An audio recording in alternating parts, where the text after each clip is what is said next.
Welcome to this episode of Navigating Nursing School with your nursing tutor. Today, I'm going to be giving you my best tips for anatomy and physiology. So, especially if you're a pre-nursing student and looking to do well in anatomy and physiology, that is literally the most important prerequisite for nursing school. So, it's good of you to be thinking about that. I'm going to give you my 5 best tips for pre-nursing students, but I am also not leaving out you current nursing students because you don't have to raise your hand or anything, but maybe you're in nursing school and you realize, I might have brain dumped my anatomy and physiology. And now that I'm listening to Nicole, I'm starting to realize how important it is, but I'm feeling a little overwhelmed with how to study anatomy and physiology when I already have my nursing classes.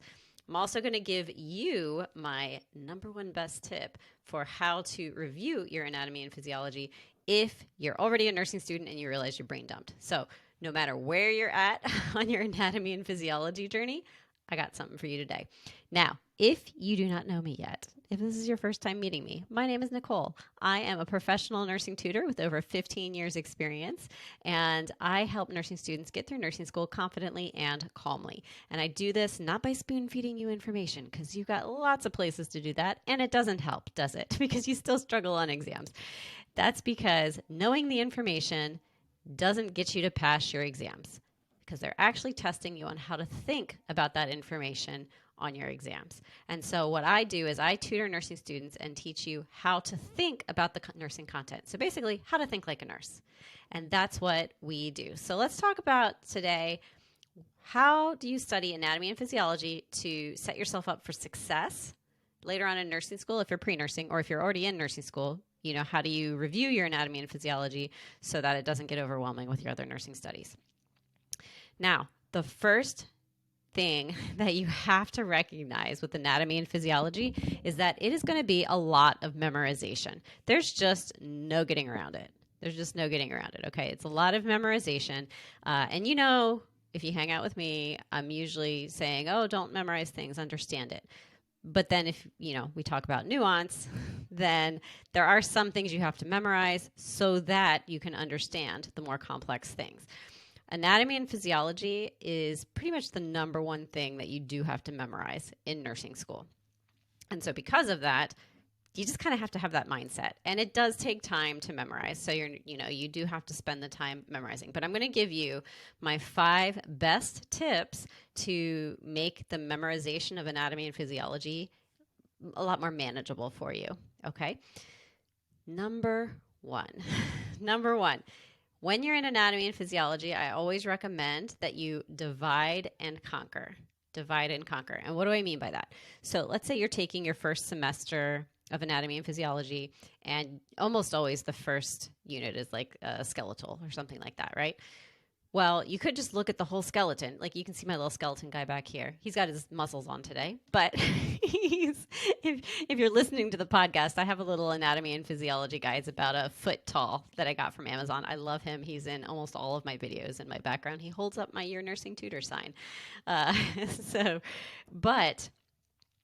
If you just look at the whole skeleton, it's overwhelming because there's a lot of things you have to memorize. And so I say divide and conquer. I mean, divide the body up into parts that make sense to you. For example, if we're doing bones again, like start with the skull. Like, that's 1 unit that's made up of multiple bones. Once you have studied the skull, then maybe go down to the rib cage or the chest area, and then maybe you do an arm. And guess what? Both arms are the same. So if you memorize the bones of 1 arm, that means you've doubled your effort and you know the bones of both arms.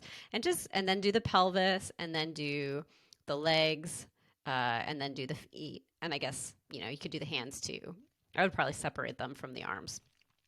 But basically, just dividing it down to sections makes it more manageable, and it's going to be easier for you to not only memorize it the first time, but also to recall it long term, because you're grouping things, you're organizing it. That's an active learning strategy and will help you with your retention later on. Now, when kind of a add-on tip, so this is tip number 2 for memorizing anatomy and physiology, is that you should study in layers. So first we're going to divide the body up, but then we're also going to study it in layers. So again, going with the skeletal system, look at, start by the major features. Like, what are the bone names, right? There's the occipital bone, right? I'm trying to remember off the top of my head what all the names of the bones of the skull are. So, I was going to say the masseter, but I think that's the muscle. But jawbone, let's just call it the jawbone, right? Like the major bones that are around, and memorize those. And do that for each of the sections that you've divided the body up into. Then go back and study the second layer.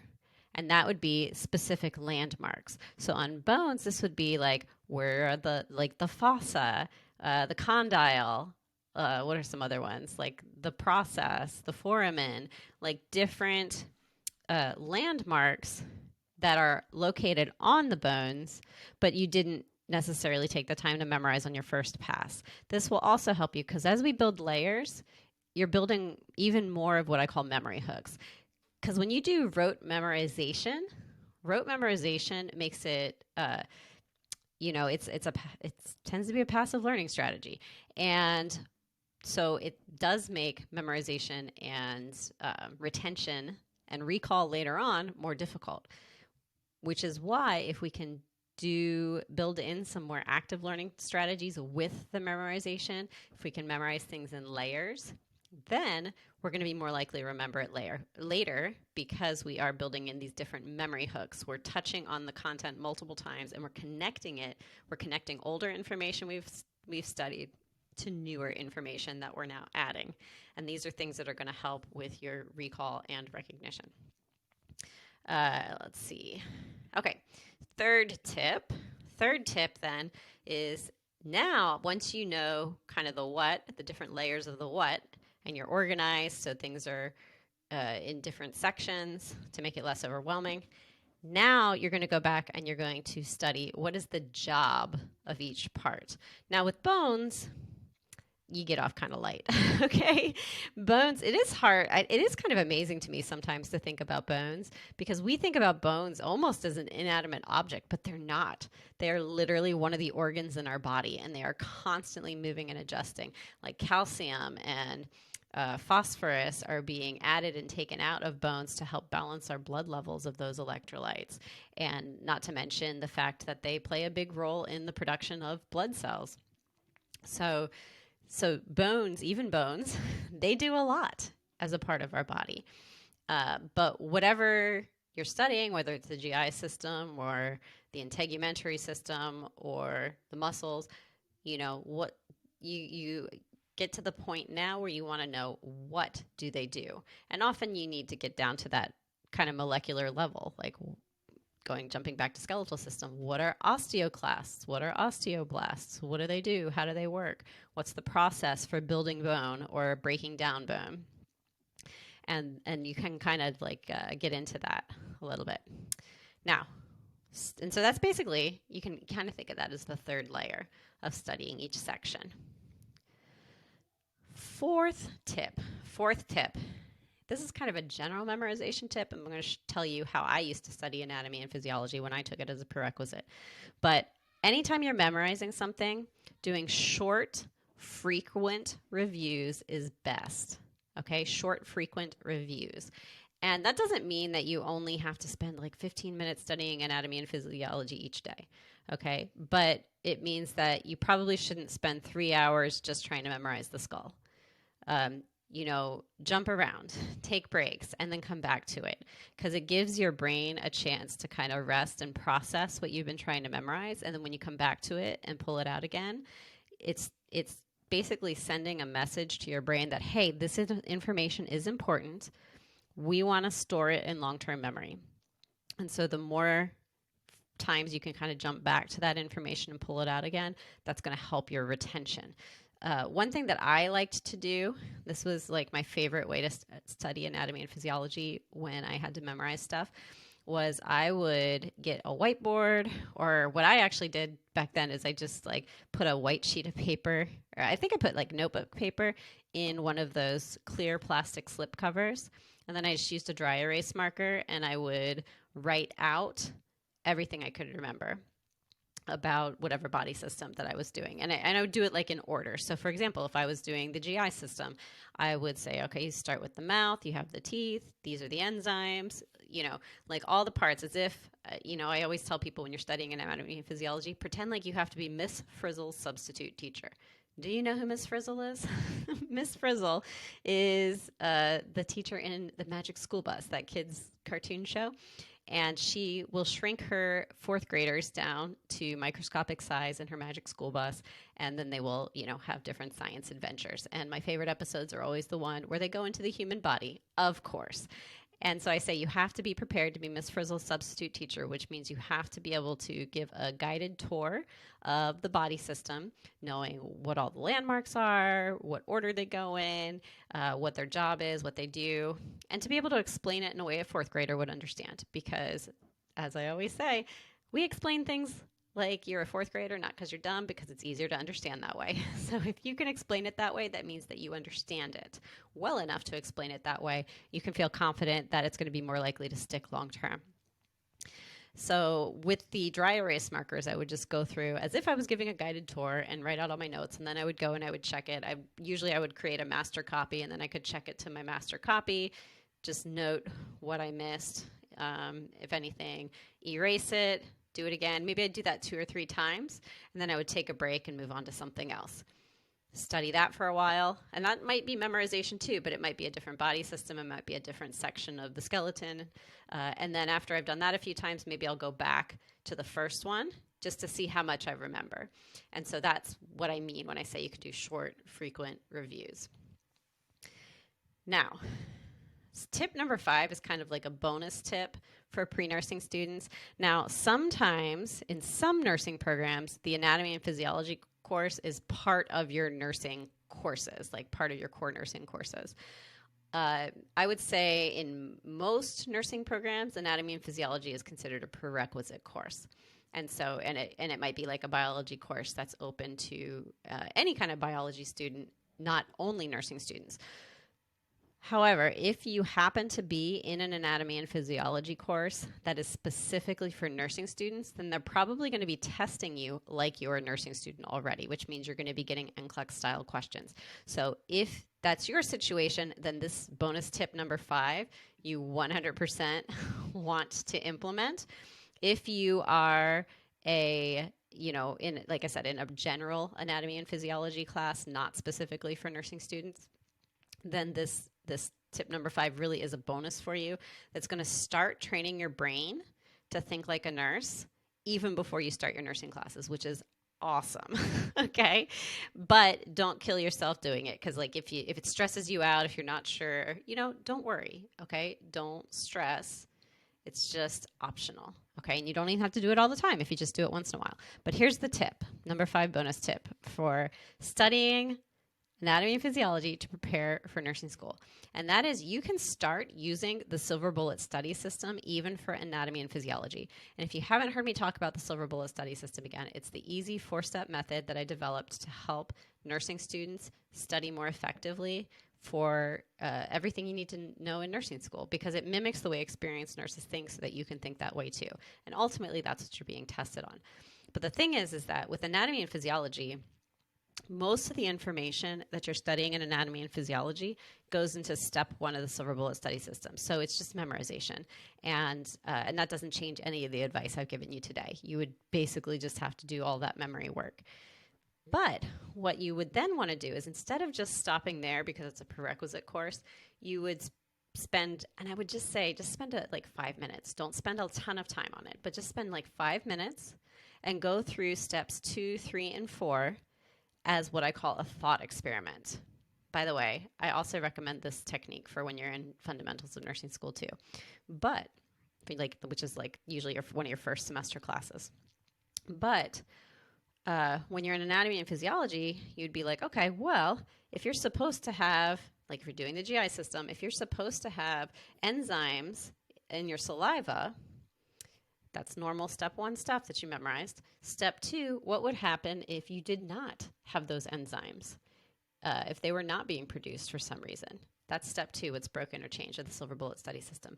By the way, if you want to learn more about the Silver Bullet study system, if you've never heard me talk about it, or if you have and you're just curious about it and would like to learn it for yourself, you can go to my website at www.yournursingtutor.com/SBSS and get a free 10-minute overview of the Silver Bullet study system where I teach it to you start to finish, all 4 steps, so that you can learn it for yourself and decide for yourself if this is the best way to study for nursing school. Spoiler alert, it is. Okay. But anyway, that's yournursingtutor.com/SBSS. In any case, we're doing a thought experiment. So step 2, we're going to look at something that was normal in step 1, and we're going to figure out what could we mess it up? How could we mess it up? What could go wrong? So, if, in this example, we're saying, let's say your saliva does not contain the enzymes it's supposed to have. Okay. Step 3, we predict what's going to happen next. Well, if we know what the enzymes are supposed to do, and now the enzymes aren't here, that's step 1 and 2. Step 3, what's going to happen? Well, whatever the job of the enzymes is not going to get done. So if you have an enzyme that's supposed to break down carbohydrates, that means any carbohydrates you eat are not going to start getting broken down by the enzymes in your mouth. And then we go to step 4 and say, what are we going to do about it? Well, for one thing, we're probably going to have to make sure we chew better, right? We're also going to be monitoring our nutrient intake, because if the digestive process is supposed to start in the mouth, and if the digestive process of not starting in the mouth, then that's going to impact things all along the way, and we're going to have to be watching for the results of that, right? So, and that's it. It can be as simple as that. And I know it seems simple, and I have so many nursing students that I tutor with that overthink things all the time. And this is like the biggest transition for them when they start using the Silver Bullet study system is I'll ask them a question and they'll look at me and I can tell they're overthinking it and they're taking it too far. And then I'm just like, just stop.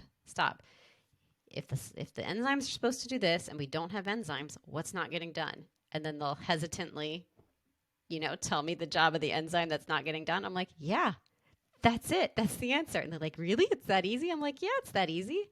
When you understand steps 1 and 2 and 3 and 4 and how they connect, the nursing school studying becomes way easier. So that's my bonus tip for pre-nursing students. Now let me talk to you current nursing students because this happens a lot.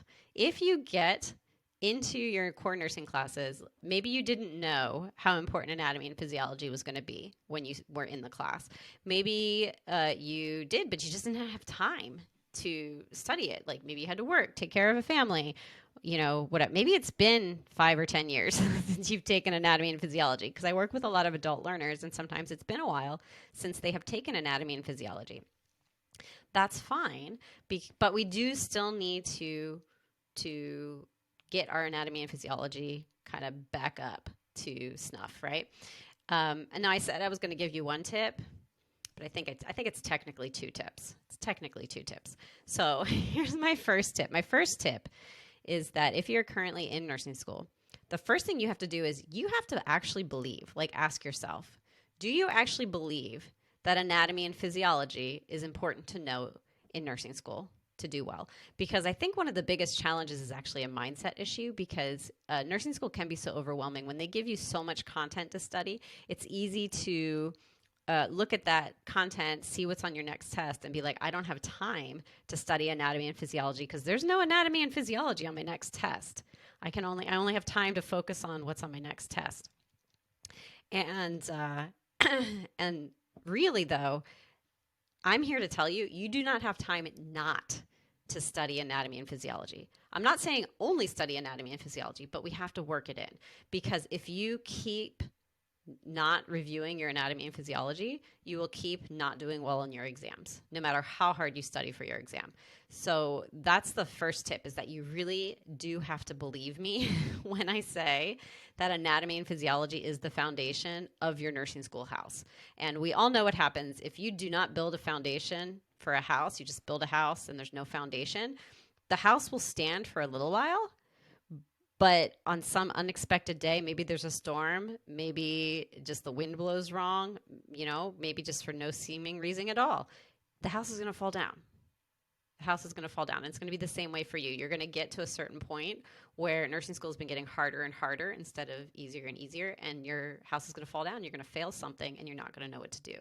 And you're going to have put in all this work. So the first tip for current nursing students is you have to understand, and you have to trust me when I say anatomy and physiology is super important. And it is worth making time to study, even when you have lots of other topics to study for your upcoming exam. Now, that tip being said, here's my second tip. You don't have to know all the anatomy and physiology all at once. Instead, you just need to focus on the relevant, like the most relevant anatomy and physiology as you go. For example, if you're studying the GI system, then you don't even have to know the entire GI system. Okay, so it'd be nice if you have time, sure, review the entire GI system. But if you don't have time, just review the parts of the GI system when you need them. So if you're studying ulcerative colitis happens in the large intestine. So focus on reviewing your anatomy and physiology of the large intestine specifically. If you're studying gastric ulcer disease, okay, that's stomach ulcers basically, then ignore the large intestine and focus on studying the stomach. How is stomach acid produced? What do the lining of the stomach do? What enzymes are produced in the stomach? And review that part so that you can connect the dots as you're understanding stomach ulcers.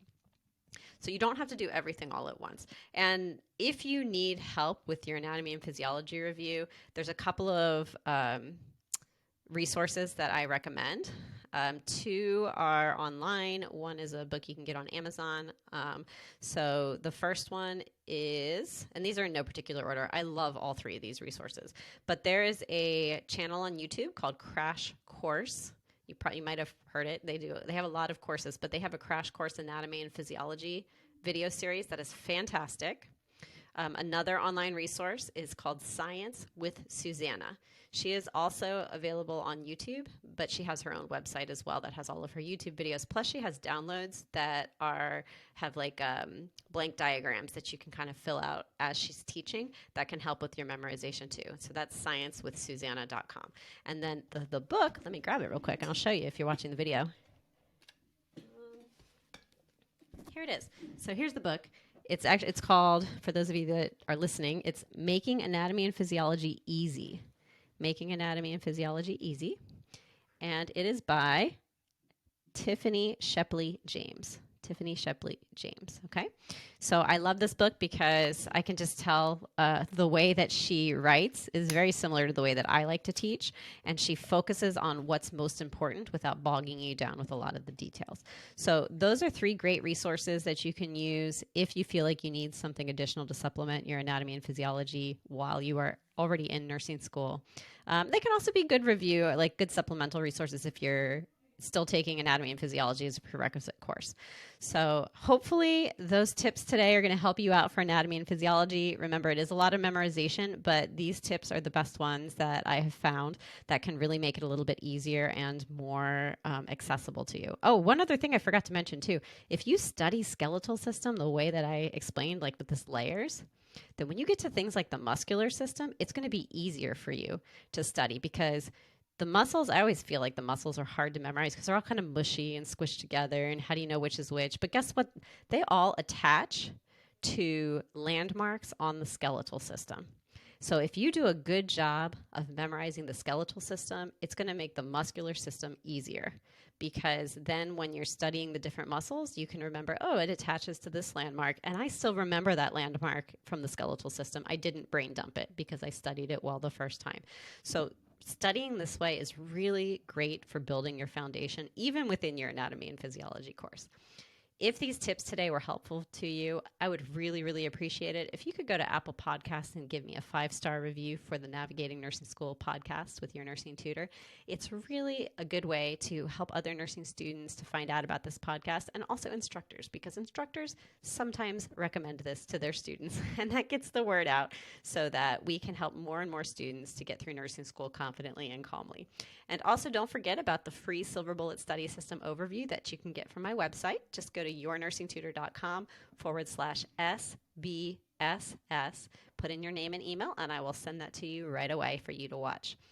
As always, good luck on your nursing school journey.